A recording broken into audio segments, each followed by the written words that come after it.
اون گپا میزنی خب خیره. چی مثال چی؟ دم لایو میگی دیگه. خب بگو یک مثال بگو.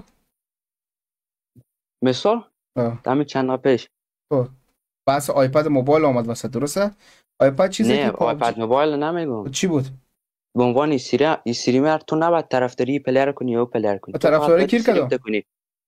دم لایو داخل لایو چی گفتی؟ چی گفتم؟ بعدی که پاور مچ وین کرد باز اینجا در دیسکورد بدی گفتی جان مسی پاور. جان مسی چون وین کرده. داشت تو هم وینو که میگفتم جان مسی ریسکی. وای پس ما باید بیاد جمع تو چوب پیشونم بیا در گوش کن. من تو چوب پیشونم فقط نگاه کنم. خب ببین کامنتاری تکو سعی کو ولی شب اولت نیست چند شب هم تو داری میکنی. خب طرفداری کی میکنم؟ طرفداری هر کی مقابل من افت مچ مشکل با چیه؟ بیا در طرفداری تو هم تو سوپر کی رو گرفت، ما طرفداری تو کردم تو گفتم جی جی ریسک عالی بود خدا رت والا همچی گپی گفتم. اورم نگه دیگه خیلی تابلو میشه، میخوام اورم نگو جیگه. بیا در اگه مشکل داری برای اینجا میگیره کلکل باز میگن چرا صد کمیونیتی افغانستان بالا نمیاد. داداش لا حول ولا قوت الا بالله.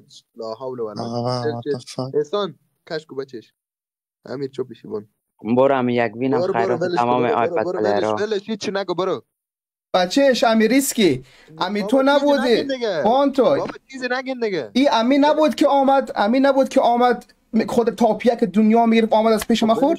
بچهش دو یک تا وین جلو بود، دو تا وین ازش زدم جلو باخت دیگه. خب چوب تا بگه حالا ما دان میپره بازی یکم سلام علیکی که اصلا خراب میشه. what the fuck چوس شیر میگه به آدم چی میگه؟